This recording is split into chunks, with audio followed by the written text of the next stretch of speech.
Welcome back. President-elect Trump nominating oil executive Chris Wright for Energy Secretary. Wright is the CEO and founder of Denver-based fracking company Liberty Energy. He'll also be a member of the newly formed Council of National Energy.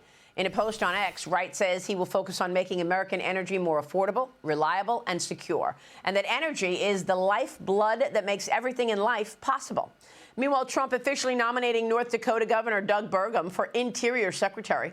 Trump is also making Burgum his energy czar, asking him to lead that Council of National Energy. Joining me now is Montana Congressman Ryan Zinke, a member of the House Appropriations, Foreign Affairs, and Joint Commission on China. He served as the Interior Secretary under the first Trump administration. Congressman, good to see you. Thank you so much for being here. First off, let me get your take on this new nomination of Doug Burgum for Interior Secretary. Well, I'm excited about Doug Burgum. I've worked with him. He's innovative. Obviously, his background, he understands energy from North Dakota. I think he's a great pick. You know, in energy, the production side is in the Department of Interior. Energy grants and nuclear is primarily in Department of Energy. So I think both picks are great. So what is the most important role of the Secretary of the Interior? Well, in Secretary, it really has a production, both onshore, offshore, permitting, and the pace. When I was Secretary, we came in, I think we were 8.3 million barrels a day and declining. In 2 short years, we were 12.5 million barrels a day, the world's largest exporter of energy, and it makes a difference. Gas is about $2 a gallon. Doug comes in, he faces the Biden administration primarily shut down permitting. So he's going to have to, the pace of that's going to have to be picked up. But overall, I agree with the energy portfolio is that if you have a strong, reliant, affordable energy, the economy is going to move forward. Well, that's very important. I mean, what you just said in terms of the most important role of the Secretary of Interior, I could understand why he wants Doug Burgum in that role. Trump also chose combat veteran Pete Hegseth to serve as his Secretary of Defense.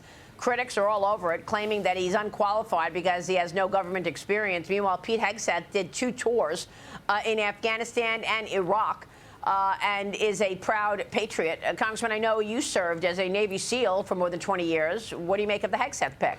Well, I like that pick. One is that he is a combat veteran. There's been other secretaries about the same age. I think Rumsfeld is about the same age. Perry, Les Aspin did not have military experience.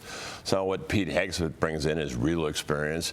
And, he's not going to be alone. They're going to put deputies around him that are pipe hitters. So I'm pretty excited about that pick as well. Well, President Biden met with China's Xi Jinping over the weekend in Peru at the APEC summit. Xi says Beijing is prepared to work with the incoming Trump administration now.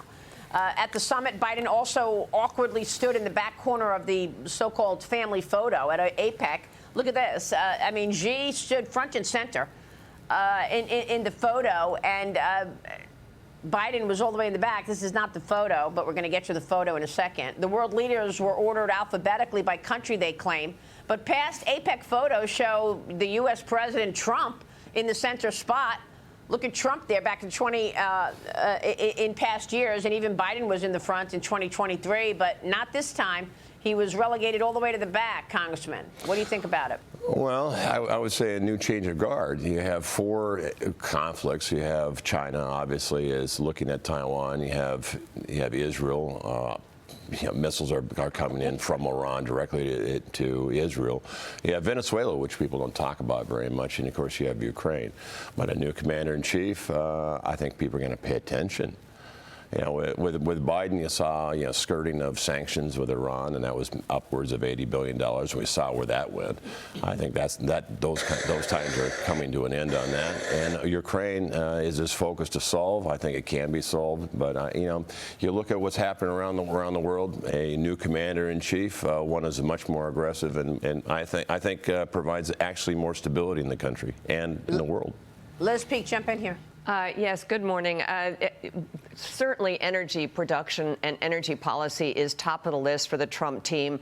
My concern is that we're now producing over 13 million barrels a day. How quickly can we actually ramp up to a higher number when a lot of the future promise of the industry is in Alaska and other places where it's going to take quite a while to bring more production on stream? Meanwhile, the Trump team other ambition is to really squash Iran oil exports, which are running 2.5 million barrels a day. So how are those things going to kind of come together without driving oil prices higher for the next year or two, maybe?